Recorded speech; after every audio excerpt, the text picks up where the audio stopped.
Hello everyone, welcome back to the my channel Mannat commerce classes.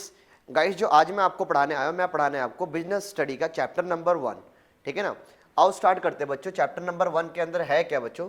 Chapter number 1 के अंदर है आपका nature and significance of management. Management के बारे में पूरा बताया गया बच्चों। मैनेजमेंट क्या है, मैनेजमेंट क्या है। देखो बच्चों, आप ऐसे याद रखो, मैनेजमेंट वो है जो पूरे के पूरे बिजनेस को मैनेज कर रहा है। वो क्या है बच्चों? एक मैनेजमेंट है। पूरे ऑर्गेनाइजेशन के जो काम को करवाता है वो कौन करवा रहा है? वो मैनेजमेंट ही तो करवा रहा है। कैसे करवा रहा है मैनेजमेंट काम पूरे ऑर्गेनाइजेशन को? जो ऑर्गेनाइजेशन का वर्क है उसको कौन कर रहा है? मैनेजमेंट कर रहा है। कैसे कर रहा है? Effectively and efficiently.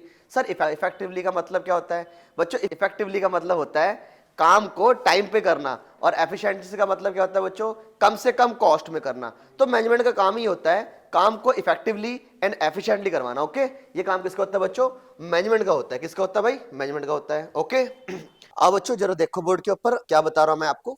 मीनिंग पढ़ते हैं पहले। सबसे पहले बच्चों, अगर पेपर में है व्हाट इज मैनेजमेंट, तो मीनिंग अपनी बुक के ना यहां से अंडरलाइन करो अपनी अपनी किताब के अंदर। देखो, मैनेजमेंट क्या है? एक प्रोसेस है। सर प्रोसेस का मतलब क्या होता है? मैनेजमेंट बहुत सारे फंक्शन को परफॉर्म करता है, इसलिए इसको वर्ड दिया गया प्रोसेस। सर क्या? इधर देखो बोर्ड के ऊपर, क्योंकि मैनेजमेंट कर रहा है planning, organising, staffing, directing and controlling. ये सारा काम किसका है बच्चों? मैनेजमेंट का ही तो है। इसलिए क्या लिखा हुआ? मैनेजमेंट एक प्रोसेस है। क्या है? एक प्रोसेस। क्यों? क्योंकि वो बहुत सारी एक्टिविटी को परफॉर्म कर रहा है, इसलिए क्या वर्ड लिखना पेपर के अंदर आपने? मैनेजमेंट क्या है? एक प्रोसेस है। सर प्लानिंग का मतलब क्या होता है? आज मैं कहां पे हूं और कल कहां पे होऊंगा। आहा, ठीक है ना भाई। ऑर्गेनाइजिंग का मतलब क्या बच्चों? Assigning of duties. हमने अपने रिसोर्सेज को कैसे ऑप्टिमम यूटिलाइज करना है, ठीक है ना, ताकि हमारा टारगेट जल्दी से अचीव हो जाए। ठीक है ना। तो ऑर्गेनाइजिंग का मतलब क्या होता है? Assigning of duties. ठीक है ना, किस वर्कर ने, किस एम्प्लॉय ने क्या काम करना है, ठीक है ना, यह ऑर्गेनाइजिंग है, ताकि हमारे रिसोर्सेज ऑप्टिमम यूटिलाइज हो सके। ठीक है ना। स्टाफिंग, अब बच्चों किसने क्या काम कर लिया करना है, उसके लिए क्या चाहिए आपको? एम्प्लॉय भी चाहिए।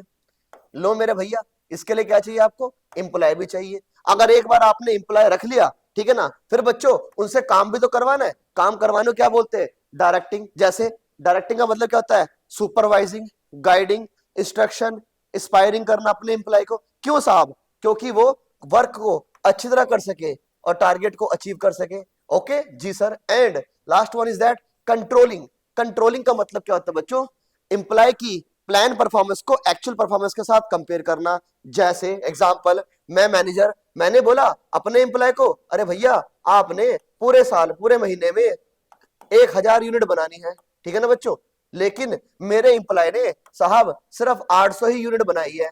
तो बता बच्चों कितनी कम बनाई है? सर ये 200 यूनिट कम बनाई है। मैंने बोला हाँ। बच्चों इस 200 क्या बोलते हैं? डेविएशन। क्या बोलते हैं? डेविएशन। ठीक है ना। तो कंट्रोलिंग का मतलब क्या होता है? एक्चुअल परफॉर्मेंस को स्टैंडर्ड परफॉर्मेंस से कंपेयर करना। ठीक है बच्चों, मीनिंग मैंने आपको अच्छी तरह बता दी है, और साथ साथ मैंने इनका मतलब भी आपको बता दिया इसी वीडियो के अंदर। ओके चलो आगे चलते हैं। प्रोसेस का मतलब मैंने आपको बता दिया। सर आपने क्या बता जल्दी बता प्रोसेस का मतलब? प्रोसेस का मतलब होता है बच्चों, मैनेजमेंट एक प्रोसेस है। क्यों? क्योंकि ये सीरीज सीक्वेंस ऑफ स्टेप है बच्चों। इसके सीक्वेंस ऑफ स्टेप का मतलब क्या बताया मैंने आपको? Planning, organising, staffing, controlling and क्या था बच्चों? जल्दी बता लास्ट में क्या था? डायरेक्टिंग। ठीक है ना।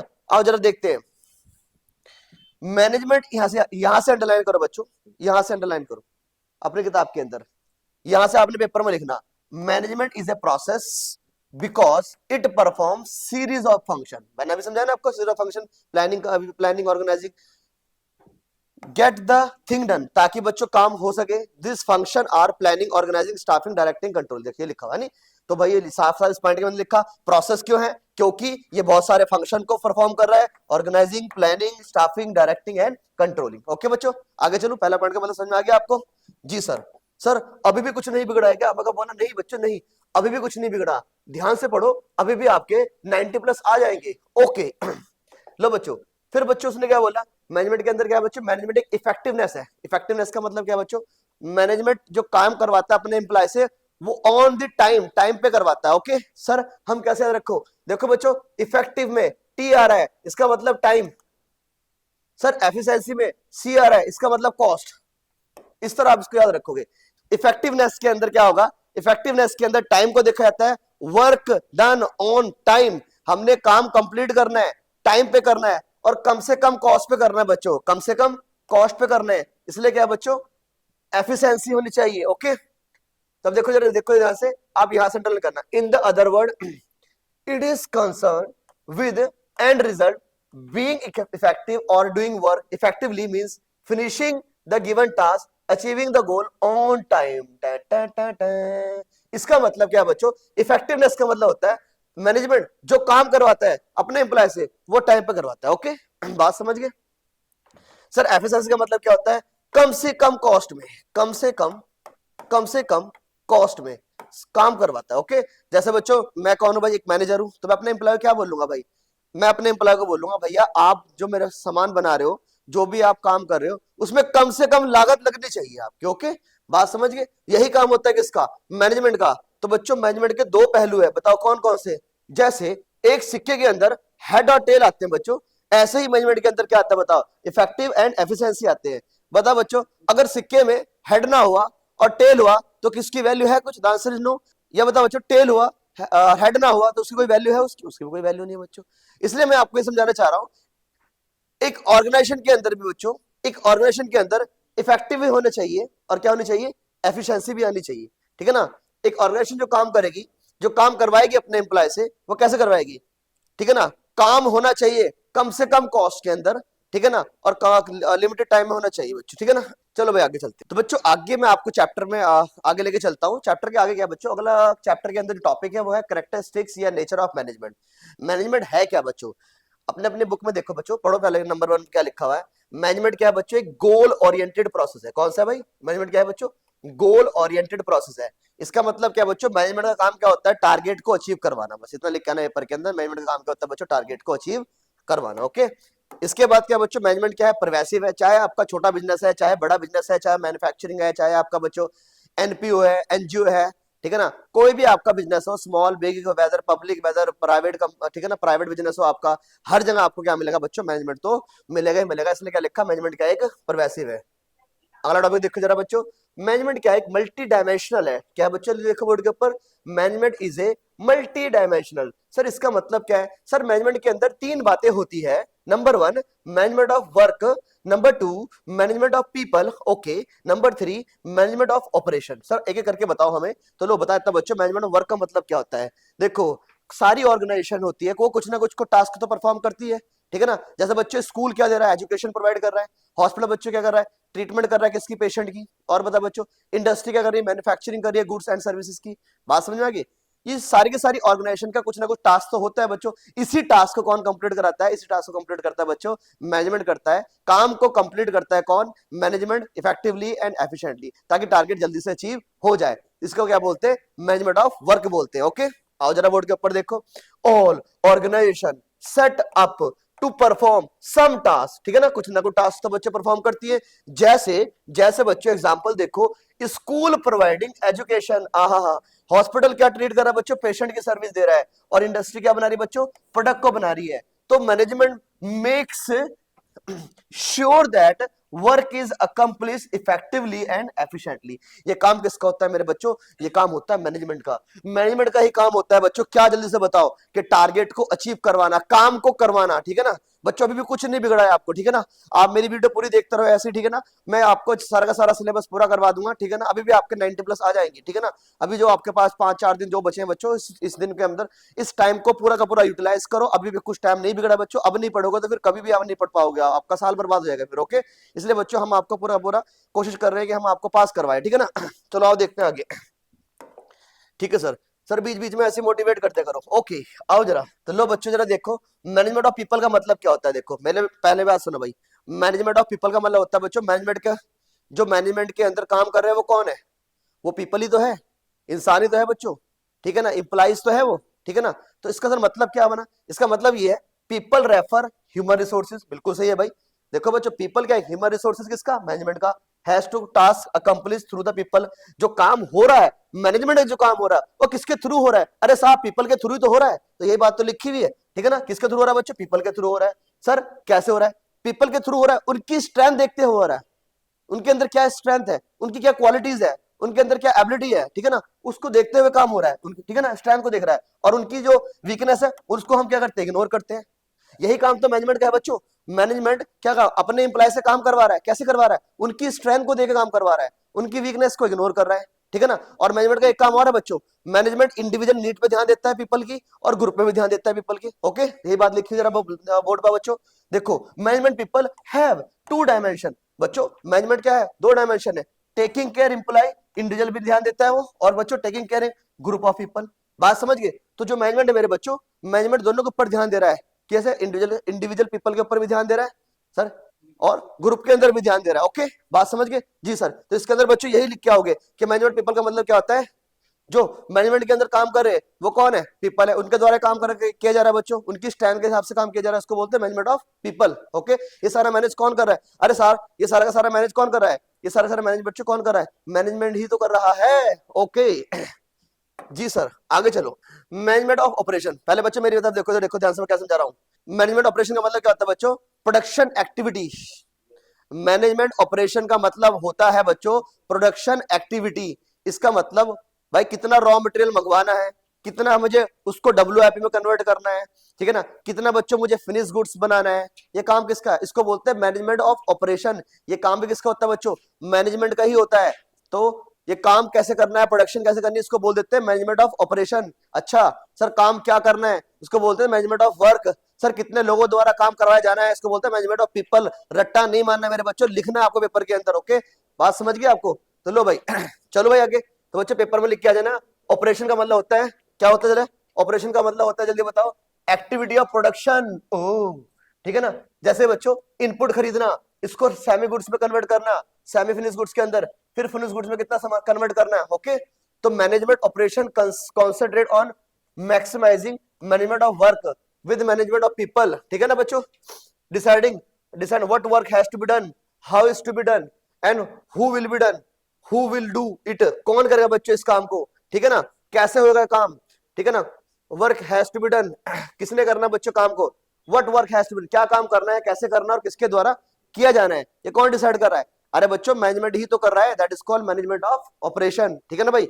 आगे चलते हैं बच्चों। ओके, अगला पॉइंट क्या भाई, अगला पॉइंट है मेरे बच्चों, management is a continuous process. Sir इसका मतलब क्या बच्चों, देखो ये नहीं कि यार आपने मैनेजमेंट तो रोज की रोज करना पड़ेगा, काम रोज होना है तो मैनेजमेंट भी रोज करना पड़ेगा आपको, समझा नहीं, मैं ये बोल रहा बच्चों, अगर काम रोज हो रहा है तो काम को मैनेज भी तो रोज करना पड़ेगा। बात समझ गए, ठीक है ना। अगर आपका एक टारगेट अचीव हो गया, फिर दूसरा टारगेट अचीव करने के लिए आपको क्या करना पड़ेगा, फिर से मैनेजमेंट को काम करना पड़ेगा। इसलिए उसने क्या बोला, management is continuous and never ending function, all the function manager are perform continuously. For example planning भी करनी बच्चों मैनेजमेंट ने, ऑर्गेनाइजिंग भी करनी मैनेजमेंट ने, स्टाफिंग भी करनी है, डायरेक्टरिंग भी करनी है, कंट्रोलिंग किसने करनी बच्चों, are performed by the all manager at all time. Okay, बात समझ गए। इसलिए मेरे बच्चों ये कॉन्टिन्यूस प्रोसेस बोला गया है, बात समझ गए। पेपर में यहां से अंडरलाइन कर रहा हूं, बस आपको वो लिख के आना। ओके बच्चों, यहीं से आपको नंबर आ जाएंगे, आप टेंशन लेने की कोई जरूरत नहीं है आपकी, ठीक है ना। चलो मैं आगे बच्चों, हाँ चलो सर। तो गाइस मैं आपको आगे लेके चलता हूं, अगला जो टॉपिक का नाम है वो टॉपिक का नाम है क्या बच्चों, ऑब्जेक्टिव ऑफ मैनेजमेंट। मैनेजमेंट के बच्चों तीन तरह के ऑब्जेक्टिव होते हैं, एक तो उसके नंबर 1 होते हैं ऑर्गेनाइजेशनल ऑब्जेक्टिव, नंबर 2 होते हैं उसके बच्चों सोशल ऑब्जेक्टिव, और नंबर 3 कौन से होते हैं बच्चों, उसके पर्सनल ऑब्जेक्टिव। तो अब आज बात करते हैं ऑर्गेनाइजेशनल ऑब्जेक्टिव के बारे में।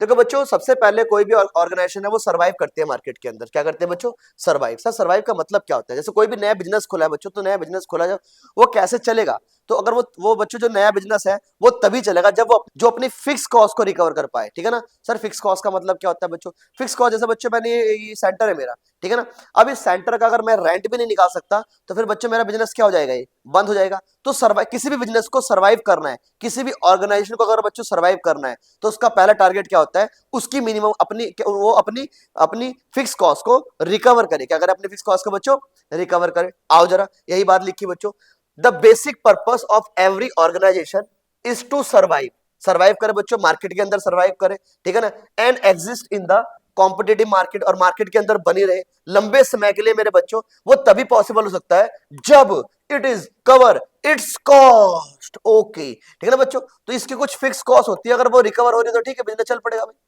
बात समझ गए मेरे बच्चों। दूसरा भाई, अगर मेरे बच्चों फिक्स कॉस्ट रिकवर होने लगी, जैसे एक पर्सन ए है मेरे भाई, ठीक है ना, वो उसका शॉप का जो रेंट है वो बच्चों 10,000 है, ठीक है ना, लेकिन बच्चों कमाई की बात करूं तो कमाई उसकी होने लगी अब होने लगी उसकी 35,000, तो बात सुनो बच्चों, ये कॉस्ट है और ये कमाई है, तो प्रॉफिट कितना आएगा उसका? सर प्रॉफिट आ जाएगा उसका 25,000।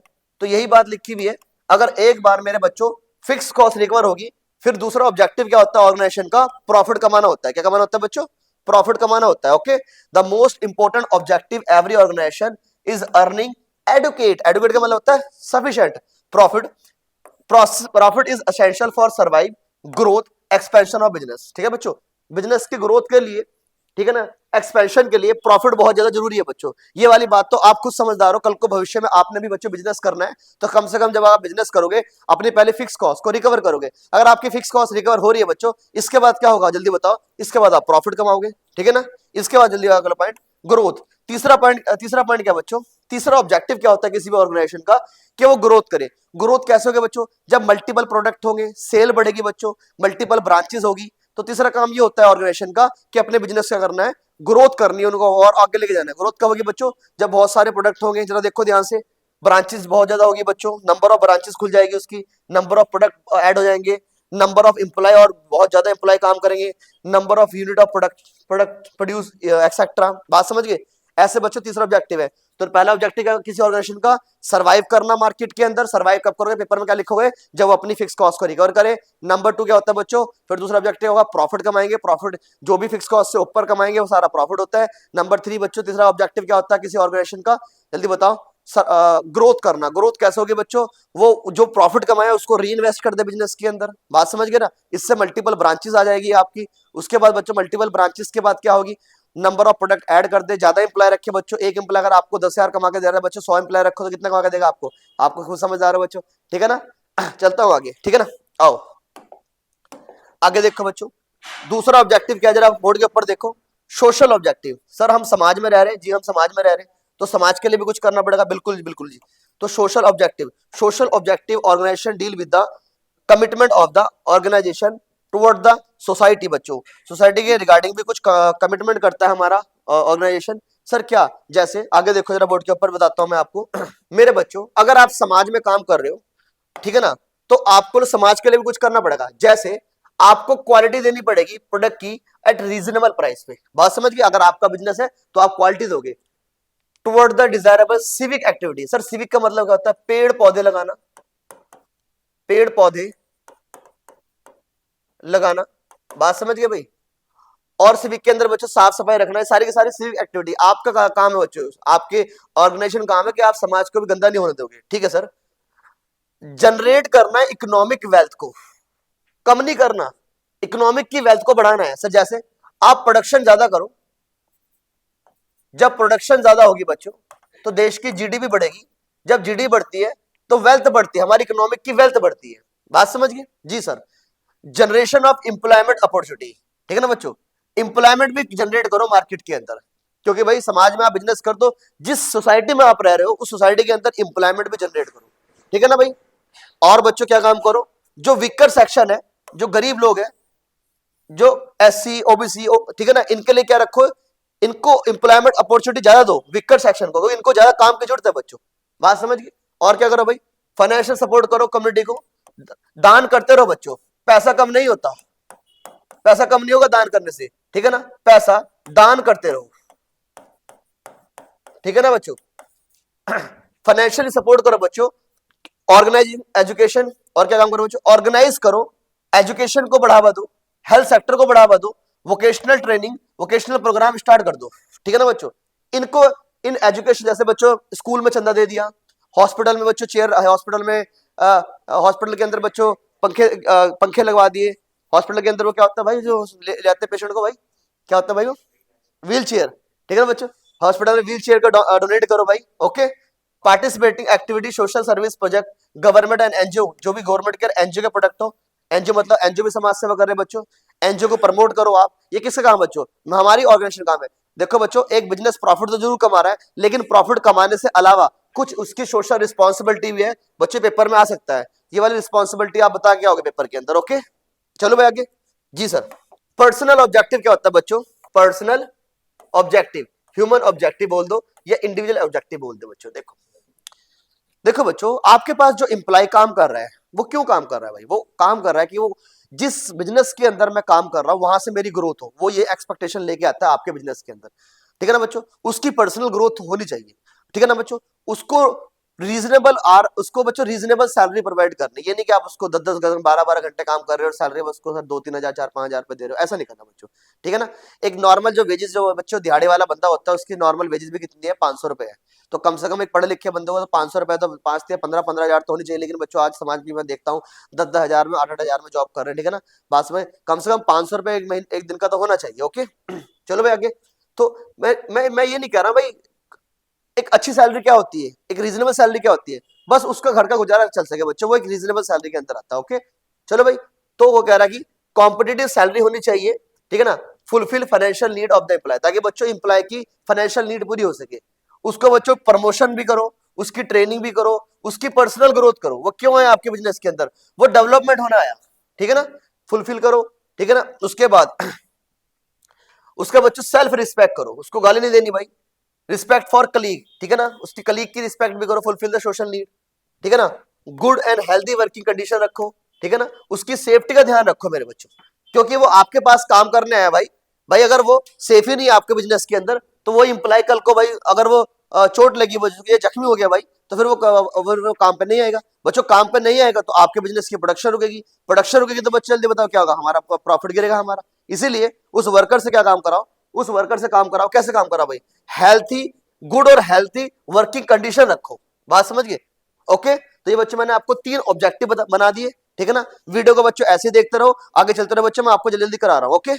चलो भाई देखो बच्चों, अगला टॉपिक का मेरा नाम क्या है, इंपोर्टेंस ऑफ मैनेजमेंट।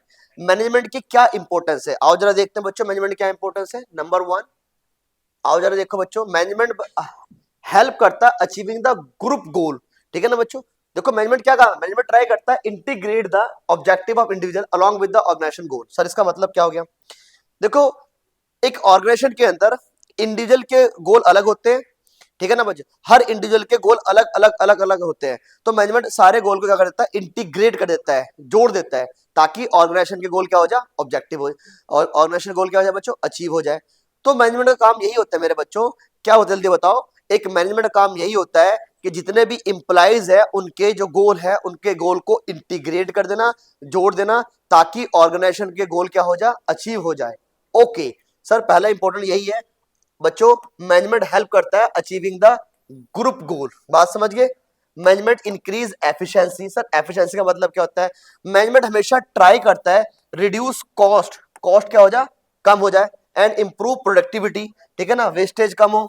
आगे देखो बच्चों, मैनेजमेंट क्या क्रिएट कर रहा है बच्चों, मैनेजमेंट क्रिएट्स करता है डायनेमिक ऑर्गेनाइजेशन। सर इसका मतलब क्या है जरा सर इसका मतलब ये है, देखो बच्चों 2 तरह के इन्वायरमेंट होते हैं, इंटरनल और एक्सटर्नल। एक्सटर्नल का मतलब क्या होता है, जो हमारे बिजनेस के बियॉन्ड, बाहर है, जैसे बच्चों गवर्नमेंट बिजनेस के बाहर है, ठीक है ना। गवर्नमेंट होगी बच्चों, इकोनॉमिक जो हमारी इकोनॉमिक है वो भी हमारे हमारे बिजनेस के अंदर का एनवायरमेंट नहीं है, वो हमारे बिजनेस के बाहर का एनवायरमेंट है। इकोनॉमिक के अंदर रिसेशन आ रहा है, डिप्रेशन आ रहा है, ठीक है। इकोनॉमिक के अंदर बच्चों जो भी आ रहा है वो हमारे बिजनेस का पार्ट नहीं है, वो एक्सटर्नल एनवायरमेंट का पार्ट है। और ऐसे बच्चों गवर्नमेंट की पॉलिसीज है, गवर्नमेंट के टैक्सेशन है, वो किसका पार्ट है, वो भी एक्सटर्नल इन्वायरमेंट का ही पार्ट है। तो बच्चों हमारा management according to the external environment के अकॉर्डिंग बदल जाता है, ठीक है ना। हमारा इन्वायरमेंट टारगेट ही ऐसे बनाता है एक्सटर्नल इन्वायरमेंट के अकॉर्डिंग। तो मैनेजमेंट बच्चों क्या होता है, क्रिएट करता है डायनेमिक ऑर्गेनाइजेशन, जैसा बच्चों एक्सटर्नल इन्वायरमेंट वैसा मैनेजमेंट बन जाता है। ओके चलो आगे जी सर। मैनेजमेंट हेल्प करता है बच्चों अचीविंग द पर्सनल ऑब्जेक्टिव। देखो मैनेजमेंट का क्या काम क्या होता है, मैनेजमेंट का काम होता है बच्चों अपने एम्प्लॉय से काम करवाना, ठीक है ना बच्चों। अब भाई एक मैनेजर ने बोला एक एम्प्लॉय को कि भाई ऐसा है, आप 1 करोड़ का टारगेट अचीव कर दो, हम आपको क्या दे देंगे, हम आपको 1 करोड़ के टारगेट के ऊपर हम आपको एक कार गिफ्ट करेंगे। इसका मतलब बच्चों अब एम्प्लॉय काम करेगा भाई, जब एम्प्लॉय काम करेगा तो ऑर्गेनाइजेशन का ऑब्जेक्टिव भी क्या हो गया, अचीव हो गया। और जो कार है बच्चों, एम्प्लॉय को कार भी मिल गई। अब जब कार मिल गई तो बच्चों जल्दी बताओ क्या उसका पर्सनल ऑब्जेक्टिव क्या हो गया, उसका पर्सनल ऑब्जेक्टिव भी बच्चों क्या हो गया, अचीव हो गया। यही काम होता है बच्चों मैनेजमेंट का। मैनेजमेंट का काम क्या होता है बच्चों, एम्प्लॉय से काम करवाना, एफिशिएंटली करवाना, कम से कम कॉस्ट में करवाना, ठीक है, ताकि ऑर्गेनाइजेशन का क्या हो जाए, गोल अचीव हो जाए, ठीक है जी।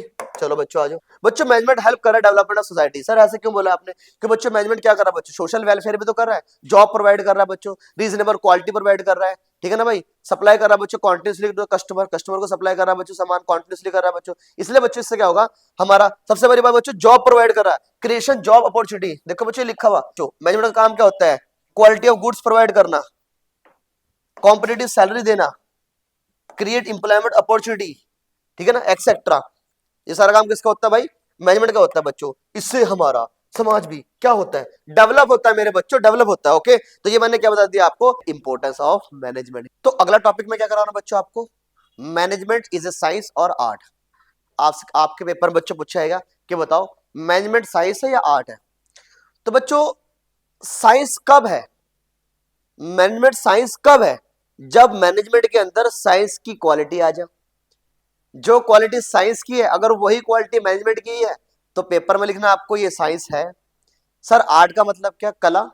क्या मैनेजमेंट एक आर्ट है? द आंसर इज आर्ट तब होगा अगर मैनेजमेंट के अंदर आर्ट वाली क्वालिटी आ जाए बच्चों। बात समझिए, तो मैनेजमेंट को बच्चों आप आर्ट्स भी बोल देना। बात समझिए, तो मैनेजमेंट आर्ट भी है और मैनेजमेंट क्या है बच्चों? साइंस भी है। लेकिन पेपर में कैसे लिखना आपको, पहले आपको साइंस की डेफिनेशन देनी है, ठीक है ना। जैसे साइंस मेरे बच्चों एक्सपेरिमेंट के ऊपर बेस है, एक्सपेरिमेंट ही करती है साइंस बच्चों, साइंस एक्सपेरिमेंटल बेस्ड है, बिल्कुल यस, साइंस पहले एक्सपेरिमेंट करती है, अगर वो एक्सपेरिमेंट बच्चों सही हुआ तो वो वही तो साइंस होगी। साइंस बच्चों बिलीव नहीं करती, किसी भी बात के ऊपर बिलीव नहीं करती जब तक वो एक्सपेरिमेंट ना कर ले उस चीज के ऊपर। बात समझ गए? ऐसे ही बच्चों हमारा मैनेजमेंट भी है। हमारा मैनेजमेंट क्या काम करता है? हमारा मैनेजमेंट काम करता है बच्चों, बोर्ड पे देखो, जैसे मैंने बोला एक वर्कर को मैंने बुलाया और मैंने बोला आप साहब एक यूनिट बनाओ। ये एवरेज वर्कर है मेरे बच्चों, कोई ज्यादा एक्सपर्ट नहीं है, ये एवरेज वर्कर को मैंने बुलाया और मैंने बोला आप काम करो, एक यूनिट बना के दिखाओ मुझे। अब बच्चों एक यूनिट को जो उसने बनाया 1 घंटे में, 1 आवर के अंदर, ठीक है ना बच्चों। इस हिसाब से इसको टारगेट दिया गया फिर कि अगर एक एवरेज वर्कर 1 घंटे के अंदर एक यूनिट बना लेता है तो सारे वर्कर भी इसी हिसाब से काम करेंगे। तो मैनेजमेंट जो काम देता है अपने एम्प्लॉयज को वो कैसे देता है? साइंटिफिक तरीके से तो काम दे रहा है। मैनेजमेंट कोई हवा में बात नहीं कर रहा मेरे बच्चों, बात समझ गए? इसीलिए जरा ध्यान दो क्या लिखा हुआ है। और अब मेरी बात सुनो बच्चों, अगर आपको साइंस की नॉलेज लेनी है जल्दी बताओ, अगर आपको साइंस की क्या लेनी है? नॉलेज लेनी है। क्या साइंस की नॉलेज के लिए बच्चों बहुत सारा स्टडी मटेरियल अवेलेबल है मार्केट के अंदर? बोलो ना हाँ अवेलेबल है। हाँ जी सर, बहुत सारा स्टडी मटेरियल पड़ा है, बिल्कुल जी।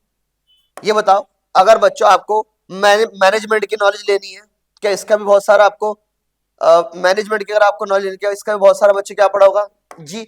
इसका भी बच्चों स्टडी मटेरियल मार्केट में पड़ा होगा। भाई अगर आपको साइंस की नॉलेज लेनी है तो साइंस का स्टडी मटेरियल अवेलेबल है मार्केट के अंदर। अगर आपको बच्चों बिजनेस की नॉलेज लेनी है तो बिजनेस का भी स्टडी मटेरियल है मार्केट के अंदर। तो बताओ दोनों के सेम क्वालिटी आ गई बच्चों, तो क्या बच्चों जल्दी बताओ, दोनों की सेम क्वालिटी आ गई? हाँ सर हाँ। इसलिए बच्चों जल्दी बताओ मैनेजमेंट क्या है? मैनेजमेंट एक साइंस है। यही बात पॉइंट नंबर 1 में लिखी, systematic body of knowledge in science organised systematic study material is available which use acquire knowledge. Science की बहुत सारी स्टडी मटेरियल है, इसी तरह मेरे बच्चों management also availability of systematic and organise study material इसकी भी है। इसीलिए मेरे बच्चों क्या लिखा हुआ है, so first feature of science is present in management, ठीक है ना, ऐसा आपने पेपर में लिख के आना है इसको, ठीक है ना भैया, कि साइंस की भी स्टडी मटेरियल है नॉलेज लेने के लिए और मैनेजमेंट की भी क्या पड़ी मार्केट के अंदर? स्टडी मटेरियल है, जहां से आप बहुत सारी नॉलेज ले सकते हो। दोनों के सेम फीचर आ गए, इसलिए बच्चों क्या रखना आपने, मैनेजमेंट क्या है? एक साइंस है। ओके, अब देखो बच्चों प्री एक्सपेरिमेंट, ये वाला पॉइंट मैंने आपको बता दिया। साइंस बिलीव करती है एक्सपेरिमेंट के ऊपर और हमारा बच्चों मैनेजमेंट किसके ऊपर बिलीव करता है? एक्सपेरिमेंट के ऊपर। इसीलिए ये फीचर भी बच्चों क्या है? प्रेजेंट है किसके अंदर? This feature science is partially present है बच्चों, so management can be called in extract science, in exact भाई, इन एग्जैक्ट साइंस। ओके चलो भाई आगे आगे देखते हैं भाई, यूनिवर्सल वैलिडिटी बच्चों। सर इसका मतलब क्या होता है? मैंने ये बोला बच्चों साइंस का बता बच्चे, वैसे मेरी साइंस बहुत कमजोर है फिर भी मैं आपको थोड़ा बहुत समझाना चाह रहा हूं। साइंस का एक फार्मूला बच्चों H2O, ये पानी का फार्मूला है भाई, पानी का फार्मूला भाई जी सर। एक बच्चों कार्बन डाइऑक्साइड, ये बच्चों कार्बन डाइऑक्साइड का। अब ये CO2, इंडिया में भी इसको ये CO2 बोल लेंगे। इंडिया ले लो बच्चों, पाकिस्तान ले लो, चाइना ले लो, श्रीलंका ले लो, इवन बच्चों आपके फॉरेन जो आपके ये अमेरिका ले लो भाई, ठीक है ना, या बच्चों जापान ले लो, या बच्चों कौन ले लो, ऑस्ट्रेलिया ले लो बच्चों, सबके अंदर CO2 ही बोला जाएगा।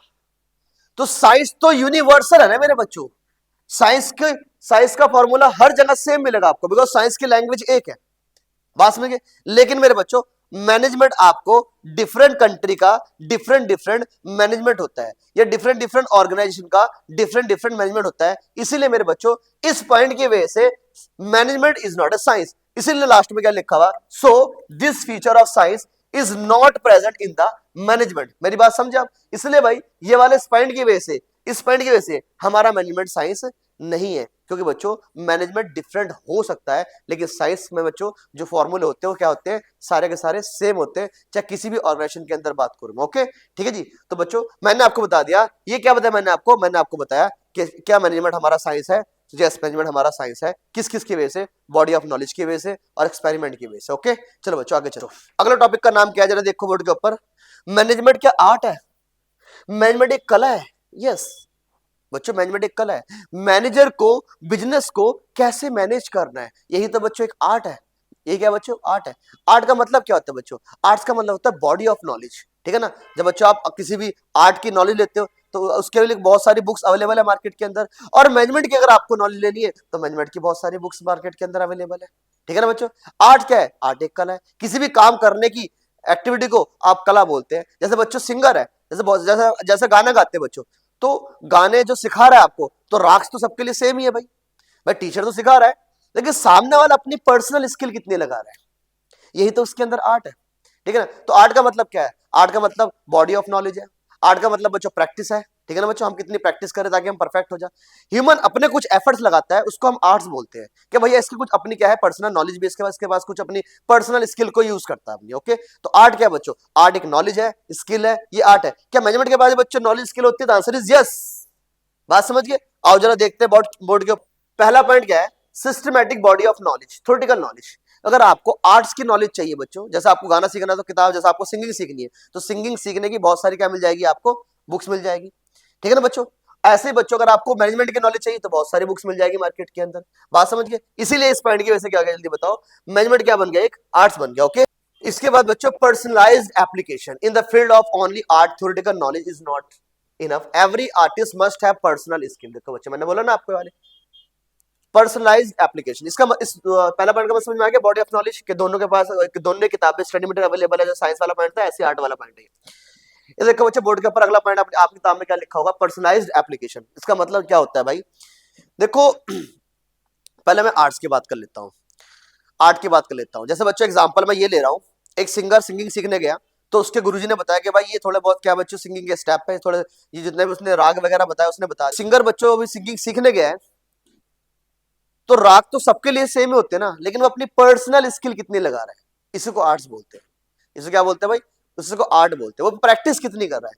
क्या मैनेजर भी ऐसे करता है मैनेजमेंट के अंदर? आंसर इज यस बच्चों, मैनेजर भी अपनी पर्सनल कुछ स्किल लगाता है भाई। टॉप मैनेजमेंट ने तो भाई बना के दे दिया आपको, क्या बना के दे दिया भाई आपको? पॉलिसी बना दी बच्चों, प्लान बना के दे दिए। अब उस पॉलिसी प्लान को इंप्लीमेंट कितना करवाना है, एग्जीक्यूट कैसे करवाना है, किसका काम होता है बच्चों? ये काम होता है मैनेजर का। तो मैनेजर बच्चों अपनी पर्सनल स्किल को यूज करता है ताकि टारगेट जल्दी से अचीव हो सके, ठीक है बच्चों। इसलिए मैनेजमेंट क्या है बच्चों? आर्ट है, क्योंकि मैनेजमेंट भी क्या लगा रहा है, अपनी कुछ ना कुछ पर्सनल स्किल लगा रहा है, प्रैक्टिस कर रहा है। ओके इसलिए इस पॉइंट की वजह से क्या, जल्दी बताओ, ये बताओ। इसलिए बच्चों इस पॉइंट की वजह से भी क्या हो गया, मैनेजमेंट क्या होगा, एक आर्ट है। Based on practice and creativity, the artists require regular practice art to be become more fine perfect. Without practice artists lost their perfection। बच्चों बात समझ गए? देखो तीसरा पॉइंट यही लिखा मेरे बच्चों, ये वाला पॉइंट मैंने आपको बता दिया, पर्सनल एप्लीकेशन। ये पढ़ लेना बच्चों अपनी अपनी किताब के अंदर, ठीक है ना। जरा पढ़ने अंदर ये पढ़ लेना बच्चों, सारी बात ये लिखे हुए, इतना टाइम नहीं हमारे पास, ठीक है ना। आप रीड कर लेना, बस आप पेपर के अंदर बना के भी लिख सकते हो बच्चों। ओके इसके बाद based on practice and creativity the artist require regular practice of art and because more of fine perfection, ठीक है ना बच्चों, because of more fine perfection. तो देखो जो जो बंदा सिंगिंग सीख रहा है उसको प्रैक्टिस करनी है भाई, उसको क्या करनी है भाई, प्रैक्टिस करनी है। और हमारा मेजर भी क्या करता है बच्चों, प्रैक्टिस करता है। इसलिए बच्चों इस पॉइंट की वजह से क्या हो गया, जल्दी बताओ, इस पॉइंट की वजह से भी जल्दी बताओ, ये मैनेजमेंट की वाला पॉइंट भी किसके अंदर है, मैनेजमेंट के अंदर है। इसलिए मैनेजमेंट क्या है बच्चों, आर्ट है, क्योंकि मैनेजमेंट के अंदर मैनेजर भी प्रैक्टिस कर रहा है, मैनेजमेंट बच्चों अपनी क्रिएटिविटी दिखा रहा है। और बच्चों जो आर्ट वाले लोग होते हैं, ठीक है ना, नॉर्मल जो सिंगिंग सीख रहे हैं, कुछ भी बच्चों क्रिकेट मैच खेल रहे हैं, फुटबॉल खेल रहे हैं, वो भी क्या करते हैं, वो भी तो बच्चों प्रैक्टिस ही है, आर्ट ही है उनकी, ठीक है ना। तो मैनेजमेंट वही काम कर रहा है भाई, बात समझ में? चलो भाई आगे। इसलिए बच्चों तो जब पेपर में लिखोगे आप पेपर में आप लिखोगे मैनेजमेंट दोनों है, साइंस भी और आर्ट्स भी है। मैनेजमेंट क्या है? दोनों है, साइंस भी और आर्ट भी है। ये देखो क्यों साइंस क्यों है? सिस्टमेटिक बॉडी ऑफ नॉलेज है, प्रिंसिपल बेस्ड है। और आर्ट क्यों बच्चों? सिस्टमेटिक बॉडी ऑफ नॉलेज है, पर्सनल एप्लीकेशन है, based on practice and creativity. Okay, ये वाला सारा पॉइंट आप डाल के आना बच्चों। तो साइंस के लिए 2 पॉइंट है मेरे बच्चों, और आर्ट्स के लिए कितना पॉइंट है? 3 पॉइंट। ओके, चलो फिर आगे। तो बच्चों अगला जो टॉपिक है उसने ये पूछा है कि मैनेजमेंट एक प्रोफेशन है। मैनेजमेंट क्या एक प्रोफेशन है? अब सर प्रोफेशन क्या होता है बच्चों? प्रोफेशन का मतलब क्या होता है? जैसे मैंने एग्जांपल देखो बोर्ड के ऊपर, डॉक्टर एक प्रोफेशन है बच्चों, डॉक्टर एक प्रोफेशन है, ठीक है ना बच्चों। सीए एक प्रोफेशन है, ठीक है ना बच्चों। टीचर भी एक प्रोफेशन है। कि मेरा प्रोफेशन क्या है? पढ़ाना है। डॉक्टर का बच्चों क्या है? ट्रीटमेंट देना पेशेंट को। और सीए का बच्चों ऑडिट करना प्रोफेशन है। तो इनके पास क्या होती है? Profession can be define occupation, पेशा, स्पेशलाइज्ड नॉलेज बच्चों। डॉक्टर के पास एक अच्छी नॉलेज है, सीए के पास एक अच्छी नॉलेज होती है बच्चों, और टीचर के पास भी एक अच्छी नॉलेज होती है, ठीक है ना। इनके पास एक ट्रेनिंग भी होती है। ये सबसे अच्छा पॉइंट है, इन विच एंट्री इज रिस्ट्रिक्टेड। हर कोई डॉक्टर नहीं बन सकता भाई। जिसके बाद डिग्री होगी साहब वही बनेगा, जिसके बाद डिग्री होगी वही सीए बनेगा, जिसके बाद डिग्री बच्चों वही टीचर बन जाएगा। जैसे बच्चों कम से कम ग्रेजुएशन की डिग्री तो होनी चाहिए अगर आप टीचर हो तो हमारे देश के अंदर। ओके, लेकिन छोड़ो, हर कोई टीचर बना बैठा है, ठीक है ना। इधर देखते हैं बच्चों मैं ये कह रहा बच्चों, सबसे पहले बच्चों आप देखते हैं प्रोफेशन की क्वालिटी क्या है। प्रोफेशन के पास क्या होता है जरा, कह रहा well defined body of knowledge. एक सीए के पास बच्चों well defined body of knowledge होती है। तो बच्चों मेरे मैनेजमेंट के पास भी क्या होता है? मेरे मैनेजमेंट के पास भी क्या है बच्चों? मेरे मैनेजमेंट के पास भी क्या है? वेल डिफाइंड नॉलेज है। तो दोनों के पास सेम नॉलेज है, इसीलिए मैं अपने मैनेजमेंट को प्रोफेशन बोल सकता हूं। पहला पॉइंट क्लियर हो गया भाई। पहला पॉइंट क्लियर है बच्चों। जो प्रोफेशन के पास नॉलेज होती है, अगर वही नॉलेज बच्चों मेरे मैनेजमेंट के पास भी होगी तो मैं मैनेजमेंट को प्रोफेशन बोल सकता हूं, ठीक है ना। क्या बोल सकता हूं भाई? प्रोफेशन बोल सकता हूं। आगे देखते हैं भाई, रिस्ट्रिक्टेड एंट्री बच्चों। अगर आपको डॉक्टर बनना है मेरे बच्चों तो आपको एमबीबीएस की डिग्री लेनी पड़ेगी। किसकी डिग्री लेनी पड़ेगी भाई? एमबीबीएस की डिग्री लेनी पड़ेगी। अगर आपको बच्चों जल्दी बताओ डॉक्टर, अगर आपको डॉक्टर बनना है, अगर आपको बच्चों और क्या बनना है, अगर आपको बच्चों सीए बनना है तो बच्चों आपको आईसीएआई से डिग्री लेनी पड़ेगी। बात समझ गए। लेकिन अगर आपको मैनेजमेंट का पार्ट बनना है तो इसके लिए भी कोई डिग्री की जरूरत नहीं है। हालांकि बच्चों एमबीबीएस करनी पड़ती है, इसके लिए एमबीए करनी पड़ती है। मैं कह रहा एमबीबीएस कर, लेकिन बच्चों कंपलसरी नहीं है कि आपको मैनेजमेंट का पार्ट बनना है। अगर आपको मैनेजर बनना है तो आपको एमबीए ही करनी पड़ेगी, ये कोई कंपलसरी नहीं है। इसीलिए मेरे बच्चों इस पॉइंट की वजह से मेरा मैनेजमेंट क्या नहीं है, मेरा मैनेजमेंट प्रोफेशन के अंदर नहीं आता है। ओके, चलो भाई आगे। Presence of professional association, association बच्चों मेरी बात सुनो, मैं क्या कह रहा हूं बच्चों। हर किसी की अपनी अपनी एक एसोसिएशन है सर। जैसे अगर बच्चों अगर आपको डॉक्टर बनना है तो डिग्री तो ले लिया आपने एमबीबीएस की, लेकिन बच्चों आपको लाइसेंस कौन देता है? Medical counselling of India, medical council of India. ऐसे बच्चों आपको लॉयर बनना है अगर आपको, तो बताओ बार काउंसिलिंग ऑफ इंडिया से आपको परमिशन देनी पड़ेगी बच्चों। सर्टिफिकेट तो बच्चों यही इशू करते हैं ना। लेकिन मेरे बच्चों अगर आपको मैनेजमेंट का पार्ट बनना है, अगर आपको मैनेजमेंट का पार्ट बनना है तो इसके लिए बच्चों है हमारे देश के अंदर, क्या है हमारे देश के अंदर? AIMA न्यू दिल्ली के अंदर है। लेकिन कंपलसरी नहीं है, लेकिन कंपलसरी नहीं है बच्चों कि जब ये आपको सर्टिफिकेट देगी तभी आप मैनेजमेंट का पार्ट बन सकते हो। ओके, इसीलिए इस पॉइंट की वजह से बच्चों मेरा मैनेजमेंट प्रोफेशनल की डेफिनेशन के अंदर से मेरा जो बच्चों मेरा जो मैनेजमेंट है वो प्रोफेशन नहीं माना गया इस पॉइंट की वजह से बच्चों। क्योंकि भाई कंपलसरी नहीं है मेरे बच्चों कि आपको ये सर्टिफिकेट देंगे तभी आप मैनेजमेंट का पार्ट बनोगे, ठीक है ना बच्चों। अगर आप बच्चों अगर आप डॉक्टर बन गए तो बच्चों आपको कोड ऑफ कंडक्ट को फॉलो करना पड़ेगा। सर ये क्या मतलब? कोड ऑफ कंडक्ट का मतलब क्या होता है बच्चों? कोड ऑफ कंडक्ट का मतलब मेरे बच्चों आपको क्या करना पड़ेगा? आपको प्रैक्टिस एथिकली करनी पड़ेगी। ये रूल बना रखे, अदरवाइज आपका लाइसेंस सस्पेंड हो सकता है। बात समझ गए। अगर आप सीए है तो बच्चों आपको टैक्स चोरी नहीं करवाना किसी भी अपने क्लाइंट का। टैक्स बच्चों प्लानिंग करनी है आपने, प्लानिंग अलग चीज है और चोरी अलग चीज है। तो आपको एथिकल, ठीक है ना, आपको बाइस्ड नहीं होना किसी की तरफ। बात समझ गए। बोलना मेरे रिश्तेदार है इसका टैक्स चोरी करवाता हूं, ऐसा नहीं बच्चों। आप क्या कहोगे? आप बच्चों क्या लेके आओगे अपने अंदर? इंटीग्रिटी लेके आओगे। ओके, बात समझ गए, बात समझ गए। हाँ सर, इसका मतलब जरा अगला पॉइंट का मतलब क्या है? प्रोफेशन के अंदर कोड ऑफ कंडक्ट को एथिकली फॉलो करना पड़ता है। एथिकली कोड्स होते हैं बच्चों, सीए के अपने कोड्स है, डॉक्टर के अपने कोड्स है भाई, बात समझ गए। लेकिन मेरे बच्चों ये किसने बना रखी है, जैसे आईसीआई ने बना रखी है सीए वालों की, ठीक है ना मेरे बच्चों। ऐसे भाई ये हमारा, या भाई हमने ऊपर पढ़ा बच्चों, ऐसे बच्चों डॉक्टर के ही बना रखे हैं कि अगर भाई आप कोड्स को फॉलो नहीं करोगे, ये बच्चों आप कोड ऑफ कंडक्ट को फॉलो नहीं करोगे तो लाइसेंस कैंसिल हो सकता है। लेकिन मैनेजमेंट के अंदर ऐसा कुछ भी नहीं है। अच्छा मैनेजमेंट बच्चों फॉलो तो करती है लेकिन प्रोफेशनली नहीं है ऐसा कुछ। इसीलिए इस पॉइंट की वजह से मेरा मैनेजमेंट क्या नहीं है बच्चों, प्रोफेशन की डेफिनेशन से बाहर कर देगा। लेकिन जल्दी ही ये वाला very very soon will be हम इंक्लूड कर लेंगे, ठीक है बच्चों, अपने मैनेजमेंट के अंदर। इस पॉइंट को भी हम इंक्लूड कर लेंगे बच्चों, इस पॉइंट को भी इंक्लूड कर लेंगे हम अपने मैनेजमेंट के अंदर। ओके बात समझ गए भाई। आओ जरा देखते हैं बोर्ड के ऊपर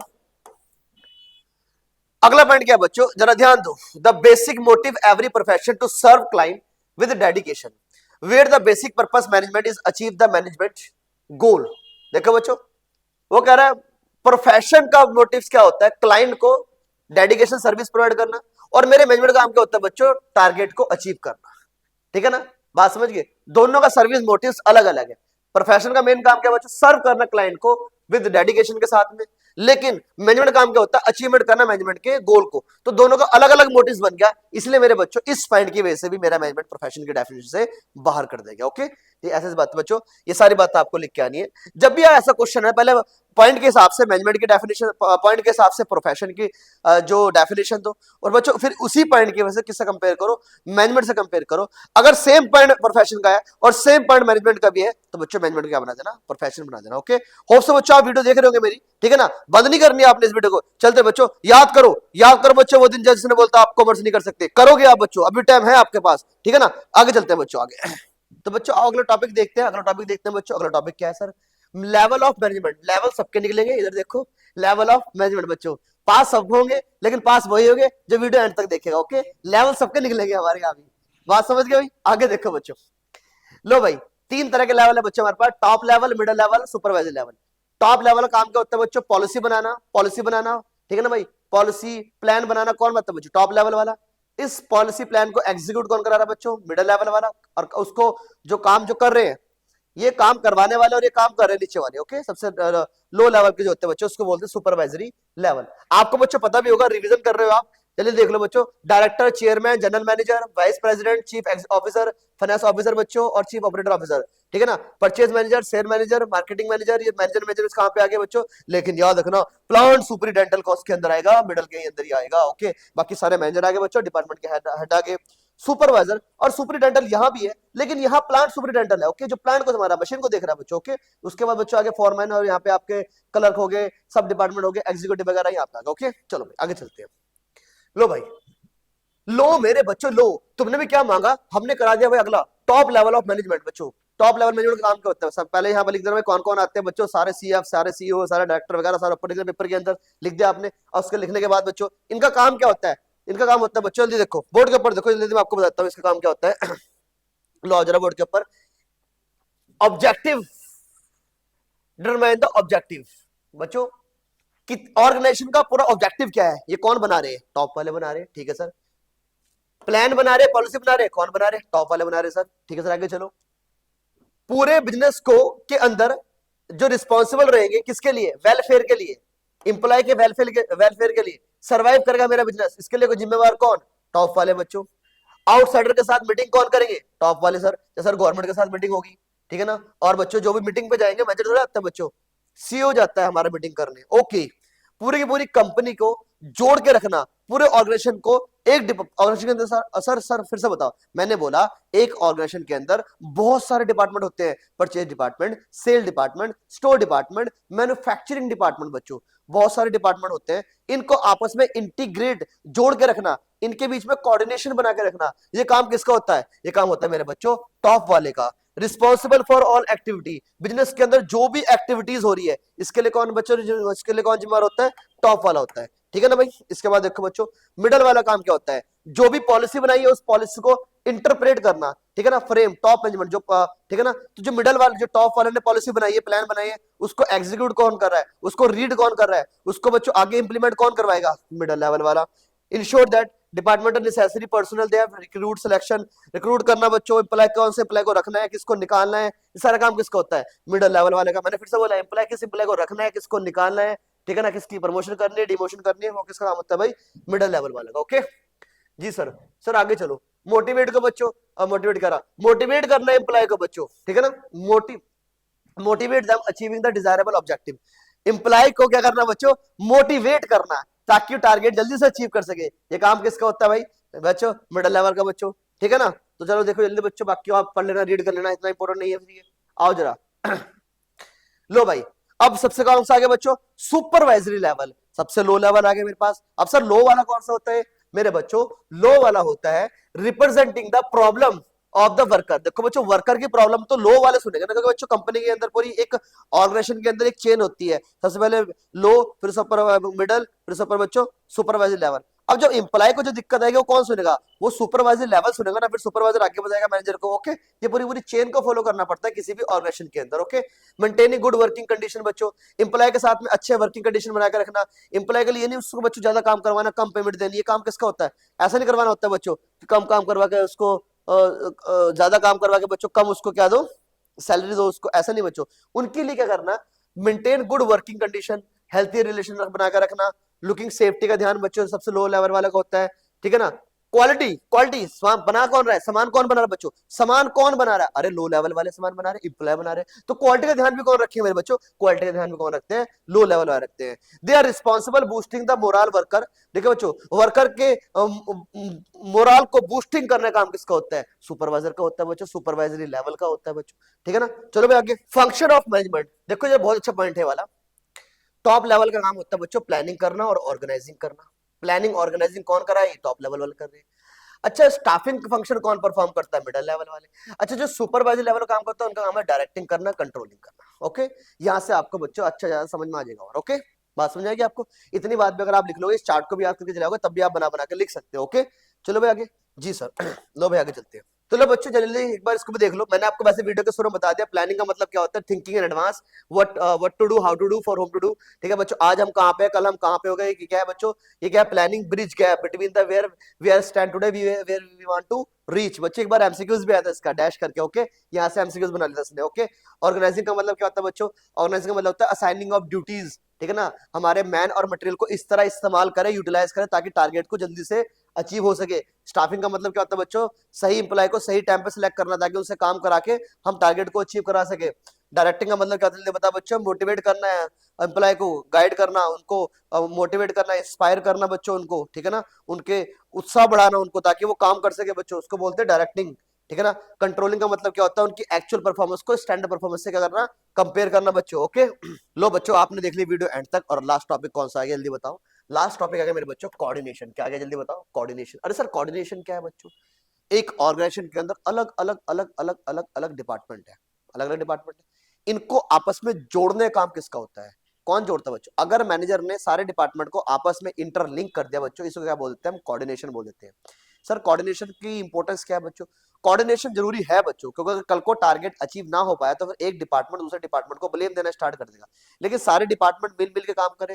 जैसे बच्चों स्टोर डिपार्टमेंट का काम होता है सामान को परचेज करना, ठीक है ना भाई, तो स्टोर डिपार्टमेंट सामान परचेज करके किसको इशू करता है मटेरियल, मैन्युफैक्चरिंग डिपार्टमेंट को, जहां सामान बन रहा है बच्चों। फिर मैन्युफैक्चरिंग डिपार्टमेंट सामान बनाने के बाद किसको बेच रहा है, सेल डिपार्टमेंट को, और सेल डिपार्टमेंट आगे कस्टमर को सामान बेच रहा है।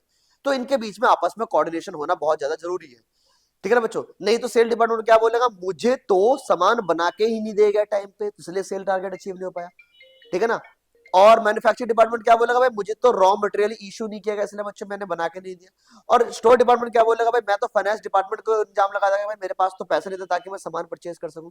ओके बच्चों, इसीलिए तीनों के बीच में क्या होना बहुत ज्यादा जरूरी है, कोऑर्डिनेशन होना बहुत ज्यादा जरूरी है। Okay, the process by which manager synchronises, इसका मतलब जोड़ देता है। सर क्या जोड़ देता है, एक्टिविटी ऑफ डिफरेंट डिपार्टमेंट। मैंने बोला भाई अलग अलग डिपार्टमेंट की अलग अलग एक्टिविटी है, इन सारी एक्टिविटी को जोड़ कौन देता है बच्चों, मैनेजर जोड़ रहा है, ठीक है ना भाई। जब मैनेजर जोड़ देता है बच्चों, इसी को क्या बोलते हैं, कोऑर्डिनेशन बोल देते हैं। सारी एक्टिविटी को आपस में जोड़ देता है ताकि कोई किसी के ऊपर ब्लेम ना डाले और टारगेट क्या हो सके बच्चों, अचीव हो सके। कोऑर्डिनेशन होना बहुत ज्यादा जरूरी है बच्चों, अगर कोऑर्डिनेशन नहीं है ना तो डिफरेंट डिफरेंट डिपार्टमेंट के बीच में फिर टारगेट अचीव नहीं हो सकता। ओके, तो बच्चों उसने ये बोला है कोऑर्डिनेशन जरूरी है प्लानिंग के लिए भी मेरे बच्चों। जब प्लानिंग करो तो टॉप लेवल के बीच में, जब प्लानिंग, जल्दी बताओ, प्लानिंग और ऑर्गेनाइजिंग कौन करता है, टॉप लेवल वाले। तो इनके बीच में भी क्या होनी चाहिए, कोऑर्डिनेशन बेटर होनी चाहिए। नहीं तो बच्चों सीईओ अलग बोल रहा है, डायरेक्टर अलग बोल रहा है, मीटिंग के अंदर कोऑर्डिनेट नहीं कर रहे एक दूसरे बच्चों, तो प्लानिंग नहीं हो पाएगी। ठीक है ना, प्लानिंग और ऑर्गेनाइजिंग नहीं हो पाएगी। ठीक है ना बच्चों। स्टाफिंग किसका काम है बच्चों, मिडिल लेवल का काम है बच्चों। एक मैनेजर कह रहा नहीं नहीं नहीं ये एम्प्लॉय ठीक है, दूसरा कह रहा नहीं नहीं नहीं ये एम्प्लॉय ठीक है, कोऑर्डिनेशन नहीं हो रही बच्चों। कोऑर्डिनेशन होना बहुत ज्यादा जरूरी है बच्चों। इसके बाद बच्चों क्या, जल्दी बताओ, डायरेक्टिंग करते हुए भी और कंट्रोलिंग करते हुए क्या है बच्चों, कोऑर्डिनेशन होना बहुत ज्यादा जरूरी है। Okay, planning, organising, staffing, directing और कंट्रोलिंग। इसमें क्या होना चाहिए बच्चों, प्लानिंग बहुत, इसमें सबसे बच्चों planning, organising, staffing, directing and controlling के अंदर कोऑर्डिनेशन के बिना बच्चों आप कुछ नहीं कर सकते। प्लानिंग ना ऑर्गेनाइजिंग ना स्टाफिंग ना डायरेक्टिंग ना कंट्रोलिंग। ओके, चलो आगे। इसके बाद बच्चों कोऑर्डिनेशन क्यों जरूरी है बच्चों, क्योंकि मैंने आपको बता दिया कोऑर्डिनेशन क्यों जरूरी है भाई। कोऑर्डिनेशन टॉप लेवल के लिए जरूरी है, कोऑर्डिनेशन बच्चों टॉप में चाहिए, मिडिल लेवल के लिए चाहिए और सुपरवाइजर लेवल के लिए बच्चों कोऑर्डिनेशन होना बहुत ज्यादा जरूरी है। ओके, कोऑर्डिनेशन बच्चों, फिर अगला पॉइंट क्या बोल रहा है, coordination is most important function है ऑफ एवरी ऑर्गेनाइजेशन का। A company which fail to coordinate, अगर बच्चों कंपनी के अंदर कोऑर्डिनेट नहीं हो पा रहा है बच्चों, एक ऑर्गेनाइजेशन के अंदर कोऑर्डिनेशन नहीं हो पा रहा बच्चों, फिर वो लॉन्ग रन के अंदर सर्वाइव नहीं कर सकती। इसलिए इसने बोला कोऑर्डिनेशन बच्चों बहुत ज्यादा जरूरी है सर्वाइव करने के लिए। ओके, इसलिए बच्चों इसने बोला कि कोऑर्डिनेशन मोस्ट इंपोर्टेंट क्या है, फंक्शन है किसी ऑर्गेनाइजेशन का। ओके, कोऑर्डिनेशन से क्या होता है बच्चों, कोऑर्डिनेशन अगर अच्छी होगी, इधर देखो नंबर ऑफ वर्कर बहुत सारे आपके पास काम कर रहे हैं, तो नंबर ऑफ वर्कर काम करेगा, उनके बीच में कोऑर्डिनेशन नहीं हो पाएगी तो बच्चों टारगेट अचीव नहीं हो पाएगा। टारगेट अचीव नहीं हो पाएगा बच्चों, प्रॉफिट को आप री इन्वेस्ट, अगर जब प्रॉफिट नहीं कमाए तो प्रॉफिट को री इन्वेस्ट भी नहीं कर पाएंगे। री इन्वेस्ट नहीं कर पाएंगे बच्चों, मल्टीपल ब्रांचेस नहीं खुल पाएगी, मल्टीपल ब्रांचेस नहीं होगी मेरे पास, मल्टीपल मेरे पास प्रोडक्ट नहीं होंगे। इसलिए बच्चों इंप्लॉय के बीच में कोऑर्डिनेशन होना बहुत ज्यादा जरूरी है। इसलिए भाई एक मैनेजमेंट का काम क्या होता है, अगर मैनेजमेंट ने बच्चों ग्रोथ करनी है तो कोऑर्डिनेशन होना बहुत ज्यादा जरूरी है। तो ग्रोथ इन साइंस, ठीक है ना बच्चों। फंक्शनल डिपार्टमेंटेशन बच्चों, फंक्शनल डिपार्टमेंटेशन बच्चों, मेरी बात सुनो बच्चों। एक इस पॉइंट का मतलब बता रहा हूं मैं आपको, एक ऑर्गेनाइजेशन के अंदर बहुत सारे डिपार्टमेंट होते हैं, sale department, purchase department, store department, service department, finance department. ठीक है ना बच्चों, तो हर डिपार्टमेंट के अलग अलग लोग रहते हैं बच्चों, उनका एटीट्यूड भी अलग अलग होगा बच्चों। हर बंदा अपने अपने बारे में सोचेगा, बोलेगा हम अपना टारगेट अचीव कर ले, हम अपना टारगेट अचीव कर ले, हम अपना टारगेट अचीव कर ले। लेकिन बच्चों कोऑर्डिनेशन क्या होता है, सारे आपस में जब मिलकर काम करेंगे तो बच्चों फिर ऑर्गेनाइजेशन का टारगेट क्या हो जाता है, अचीव होता है। ठीक है ना, तो यही काम किसका होता है बच्चों, जल्दी बताओ, फंक्शनल डिफरेंशिएशन बच्चों। फंक्शनल डिफरेंशिएशन का मतलब होता है डिवाइड इनटू डिफरेंट डिपार्टमेंट। तो बच्चों एक ऑर्गेनाइजेशन को डिफरेंट डिफरेंट डिपार्टमेंट बांट रखा, सेक्शन बांट रखा, डिवीजन बांट रखा बच्चों। उसके बाद जरा ध्यान दो, but actually practice these are department are interlink and interdependent. आपस में वैसे तो इंटरलिंक होते हैं बच्चों, यही काम किसका होता है बच्चों, किसका होता है, कोऑर्डिनेशन काम होता है। इनको इंटरलिंक करके रखना, आपस में जोड़ के रखना, ताकि सबका टारगेट एक साथ अचीव हो जाए और ऑर्गेनाइजेशन का टारगेट भी अचीव हो जाए। बच्चों देखो हर डिपार्टमेंट में अलग अलग वर्कर काम कर रहे हैं, ठीक है ना, तो अलग अलग वर्कर बच्चों काम कर रहे हैं तो अलग अलग वो स्पेशलिस्ट बन जाते हैं, तो हर दोनों का एटीट्यूड अलग अलग होता है बच्चों। जरा ध्यान दो इस पॉइंट का मतलब क्या बोलना चाह रहा हूं मैं। देखो बच्चों सेल डिपार्टमेंट वाले के अंदर सेल डिपार्टमेंट की क्वालिटी होगी, परचेज डिपार्टमेंट वाले के पास परचेज की क्वालिटी होगी, स्टोर डिपार्टमेंट वाले के पास बच्चों जल्दी बताओ सामान खरीदने की क्वालिटी होगी, भाई कम से कम कॉस्ट में खरीद के लेगा। और फाइनेंस डिपार्टमेंट वाले के पास क्या क्वालिटी होगी कि कहां से फंड रेज करना चाहिए, तो हर बंदे की अपनी अपनी क्वालिटी होगी। तो हर बंदा क्या होगा, अपने अपनी फील्ड का एक्सपर्ट होगा। तो बच्चों अगर एक्सपर्ट होगा तो उनके फिर एक बंदा दूसरे बंदे से चिढ़ना स्टार्ट कर देता है कि हाँ मैं तो सेल डिपार्टमेंट का एक्सपर्ट हूँ, बोलता मैं तो परचेज डिपार्टमेंट का एक्सपर्ट हूँ, वैसे से बात करेंगे बच्चों। लेकिन कोऑर्डिनेशन से इनको आपस में इंटरलिंक कर दिया जाता है, ठीक है ना, इनके एटीट्यूड को बदल दिया जाता है बच्चों अच्छी कोऑर्डिनेशन से। फिर बच्चों इनका आपस में जब अच्छा कोऑर्डिनेशन हो जाएगा, ठीक है ना बच्चों, दो स्पेशलिस्ट आपस में अगर मिलकर काम करेंगे तो जल्दी, आप उसको ऐसा रखना, जब भी दो स्पेशलिस्ट, 3 या 4 स्पेशलिस्ट आपस में मिलकर काम करेंगे तो टारगेट को जल्दी बच्चों अचीव कर लेते हैं। और ये काम तभी होगा जब बेटर क्या होगी, उनके बीच में कोऑर्डिनेशन होगी बच्चों। ओके, होप सो बच्चों आपको चैप्टर पूरा पूरा समझ में आ गया होगा बच्चों, ठीक है ना। वीडियो अपने फ्रेंड के साथ में शेयर जरूर करना बच्चों, मैं आपके लिए अगली वीडियो भी लेके आऊंगा ऐसी।